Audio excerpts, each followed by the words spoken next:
The vastness of space stretched before Commander Jack Reynolds as he stood on the observation deck of the TSS Defiant. Stars sparkled against the void, deceptively peaceful. Only humans seemed to truly understand what those stars represented, not just beauty, but strategic positions, resources, and battlefields. Tactical display, Jack ordered, and the serene view transformed into a three-dimensional battlefield map. Red markers indicated the positions of the Arcturus Dominion's dreadnoughts, while blue showed the Coalition forces.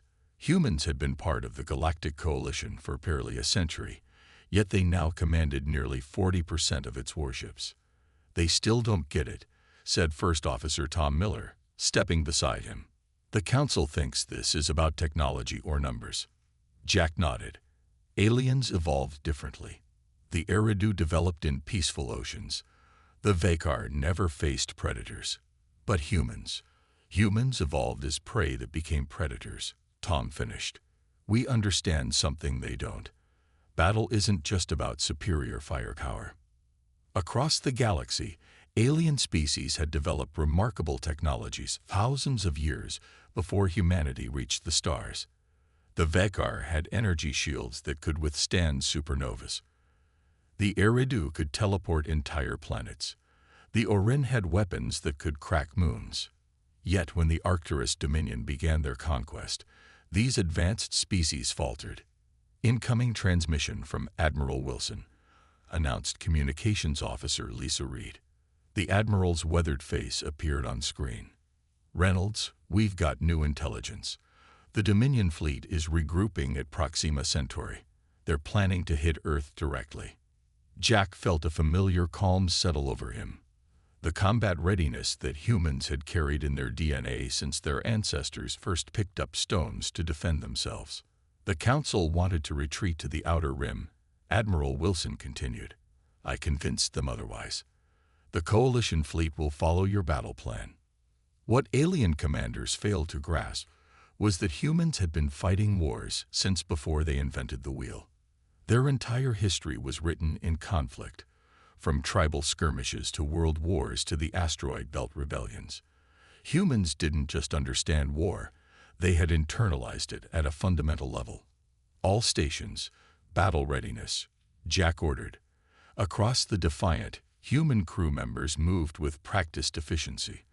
Unlike their alien counterparts who relied heavily on automation, humans knew that machines could fail. Adaptive thinking, human thinking, didn't.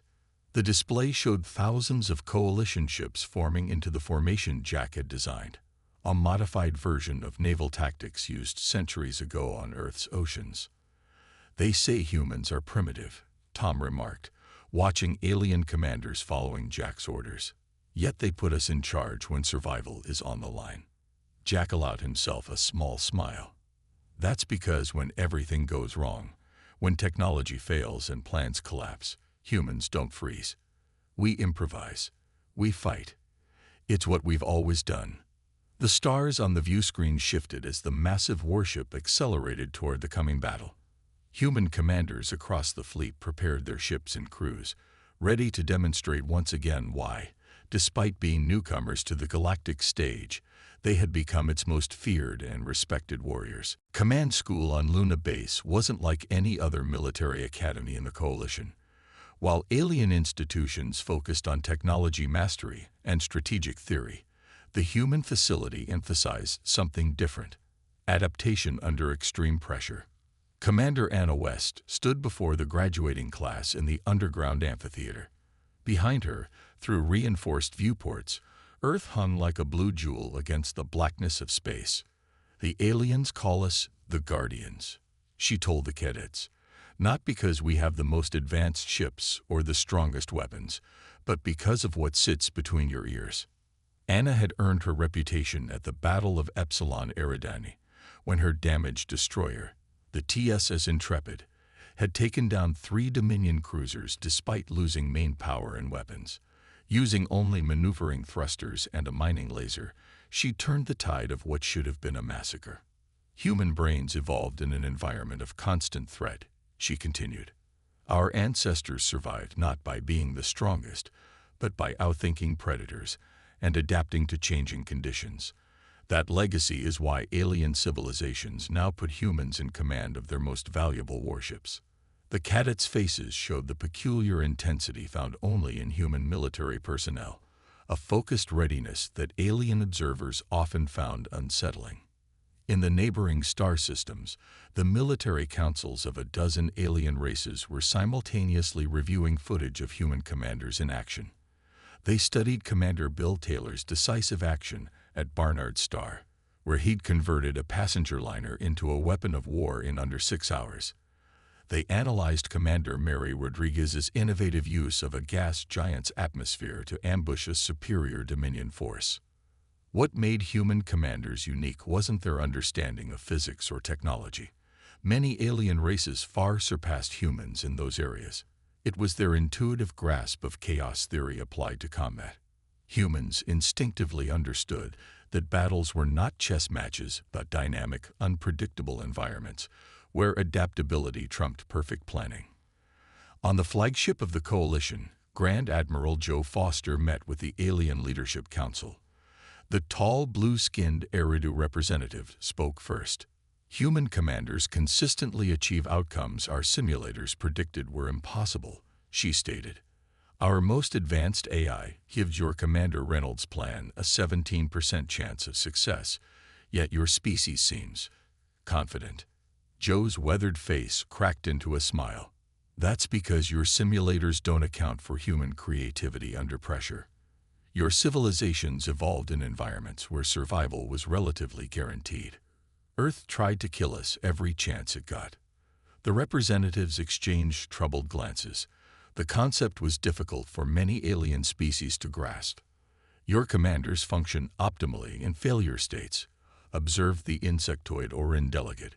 It is unnatural. It's entirely natural. For us, Joe replied. For thousands of years, being human meant facing disaster and finding a way through. Our best commanders can process incomplete information, recognize patterns, and make intuitive leaps that your eyes consider irrational, until they work. Across the galaxy, human commanders prepared for what might be the defining conflict of the age. Each carried with them not just tactical knowledge, but the accumulated wisdom of countless human conflicts throughout history. They were the inheritors of every strategy, every desperate gambit, every against-all-odds victory in humanity's long and bloody past. And the galaxy was beginning to understand why that made them so formidable. The TSS Dreadnought hovered above Jupiter's clouds, dwarfed by the gas giant, but imposing in its own right.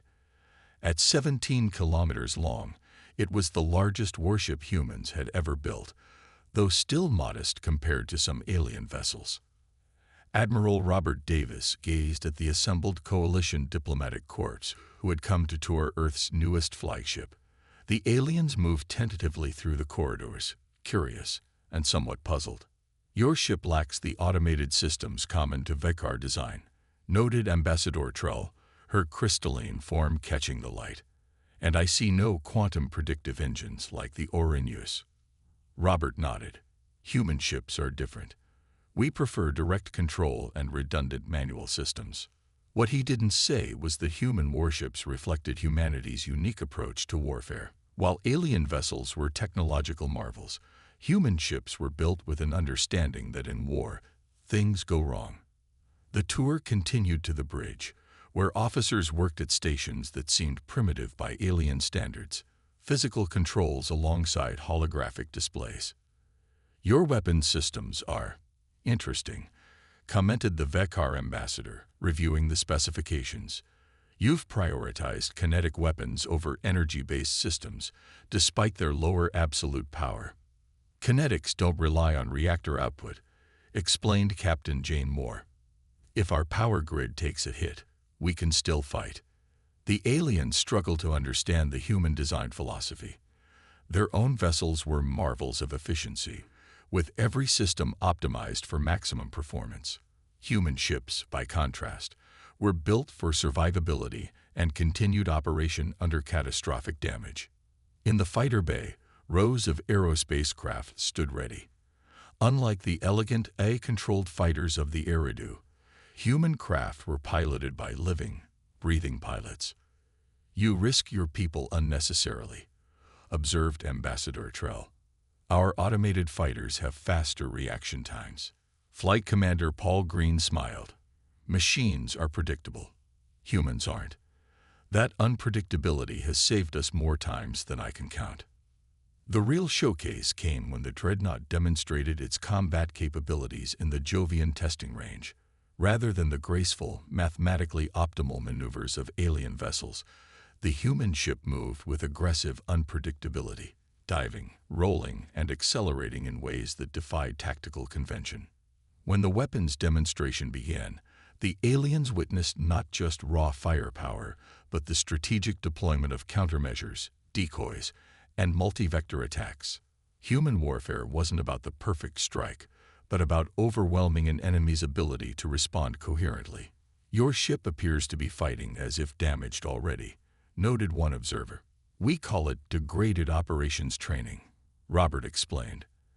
"Every drill assumes systems failure and casualties. We don't train for the perfect scenario. We train for the worst case." The highlight came when the Dreadnought performed what humans call the crazy even, an old submarine maneuver adapted for space warfare. The massive vessel cut its main engines, rotated 180 degrees using only maneuvering thrusters, and fired its main batteries while continuing along its original vector. "Tactically unsound," muttered the Orin representative. "It exposes vulnerable systems unnecessarily." Captain Jane Moore shook her head. "It's unexpected. In battle, surprise is often worth the risk." As the demonstration concluded, the alien dignitaries gathered in the observation lounge. Their expressions troubled. What they had witnessed contradicted their understanding of optimal warfare, yet they couldn't deny the results human commanders had achieved against the Dominion.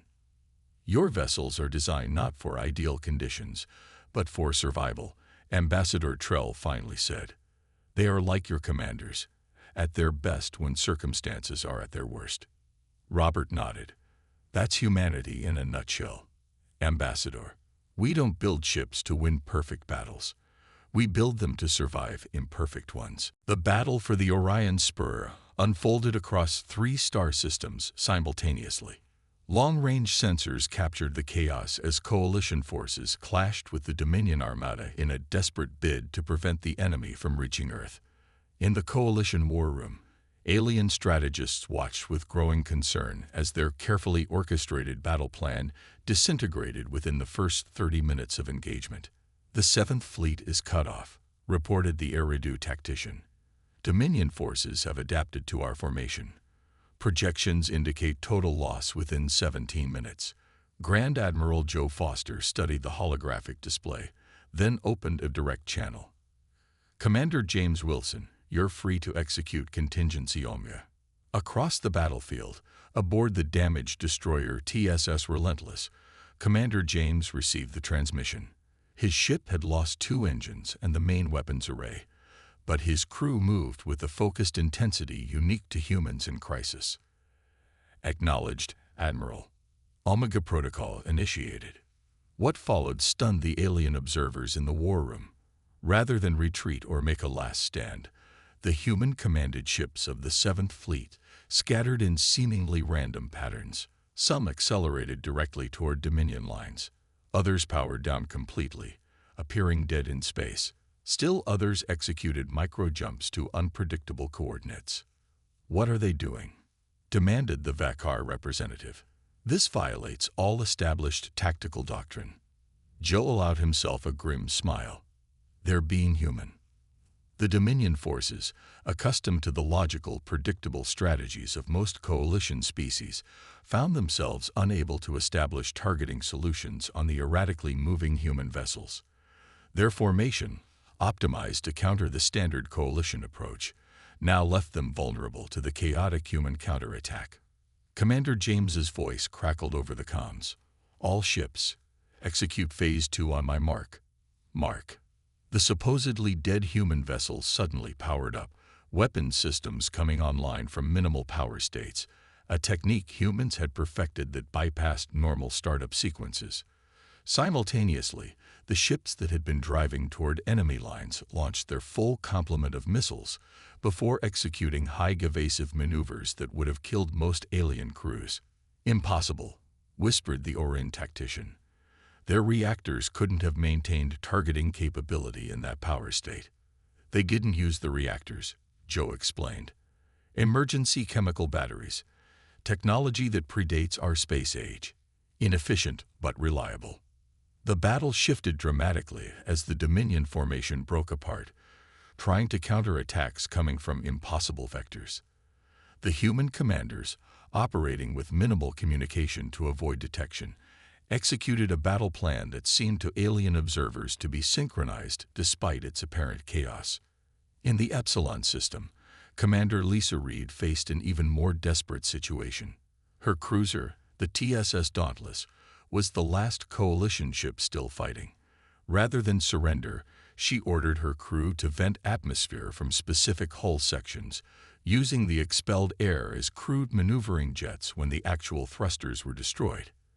"They're using primitive physics as weapons," marveled the Vakar representative, watching the Dauntless spin and drift in ways the Dominion targeting computers couldn't predict. Joe nodded. "Humans understand that in war, technology often fails.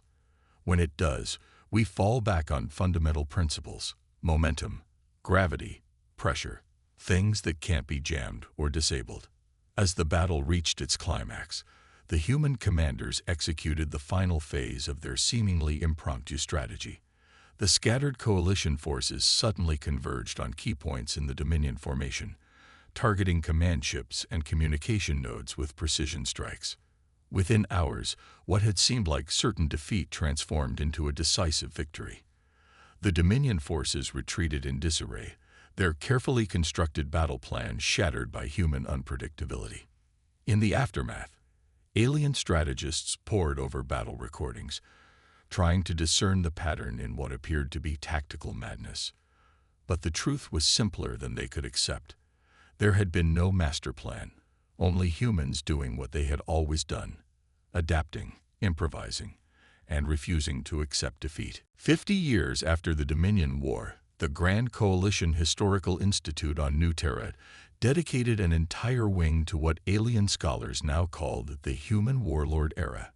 Visitors from across the galaxy came to study how a species that had achieved faster-than-light travel barely 2 centuries earlier had revolutionized galactic warfare. Dr. Mark Thompson, historian and former naval officer, led a group of alien dignitaries through the exhibit. They paused before a life-sized hologram of Admiral Jack Reynolds, whose tactics at the Battle of Alpha Centauri had become required study at every military academy in known space. "We don't use the term warlords ourselves," Mark explained. "To humans, that has negative connotations. We call them commanders, admirals, captains, but we understand why other species viewed them differently." The aliens nodded respectfully at the hologram. The Eridu ambassador spoke thoughtfully, her translator converting her harmonic speech to human language. Before humans joined the coalition, warfare was mathematical, predictable. Both victory and defeat were calculated probabilities. She gestured at Reynolds' stern image. "Your commanders showed us that battle is not an equation to be solved, but a chaos to be navigated." They moved to the next exhibit, which displayed the bridge of the TSS Defiant, preserved exactly as it had been during the final battle for Earth. The command chair, designed for a human frame, seemed oddly simple compared to the neural interface thrones used by many alien commanders. "Reynolds sat here for 73 consecutive hours during the Earth campaign," Mark said. Human endurance under stress is another factor alien species found difficult to counter. The most popular exhibit contained personal artifacts from the legendary commanders. Anna West's tattered uniform from the Epsilon Eridani engagement, the manual navigation charts Bill Taylor used when his ship's computers failed, the chess set Joe Foster carried into every battle as a reminder that warfare wasn't just about overwhelming force, but about strategic positioning. The Dominion failed to understand what they were facing, Mark continued as they entered the strategy hall. They encountered a species that had spent its entire history fighting. Against nature, against other humans, against extinction itself. War wasn't an aberration for us. It was a fundamental part of our development. Holographic displays showed the unorthodox tactics that had become known across the galaxy as human pattern warfare. The Reynolds Maneuver, the West Gambit, the Foster Doctrine. Alien military theorists had spent decades trying to formalize these approaches, often missing the essential point that their effectiveness lay precisely in their adaptability. The ultimate legacy of human commanders, Mark said as they reached the final chamber, wasn't tactical innovation, but a philosophical shift in how the galaxy approaches conflict. The room displayed news footage from after the war, humans and aliens working together to rebuild devastated worlds, former enemies finding common ground. Our commanders showed that the true victory isn't destruction but survival, not domination but resilience. As the tour concluded, the Vekar ambassador, whose species had initially been most resistant to human military leadership, approached Mark privately. "There is a question many of us still wish to understand," she said. "Your species had no unified government when you reached the stars. You had thousands of years of internal conflict. By all logical analysis, you should have destroyed yourselves before achieving interstellar capability." Mark smiled. "The same traits that made us dangerous to ourselves made us invaluable against external threats. Our divisions taught us to understand conflict from every angle. Our wars forced us to innovate constantly." "And now?" she asked. "Now that the Dominion is defeated and the galaxy enjoys unprecedented peace. Now we guard that peace with the same ferocity we showed in war. Because humans understand something many species learned too late. Peace isn't the natural state of the universe. Like everything worthwhile, it must be protected, nurtured, and sometimes fought for." Across the galaxy, on 100 worlds, former human commanders trained the next generation. Not just humans, but aliens too. Their legacy wasn't merely military victory, but a fundamental change in how civilized species approach survival in an unforgiving universe. The human perspective, born of millennia spent as both predator and prey, had transformed galactic civilization. And though the era of the great human warlords had passed into history, their influence remained. Their strategies, their resilience, and most importantly, their understanding that the future belongs not to the strongest or most advanced, but to those most willing to adapt, endure, and overcome.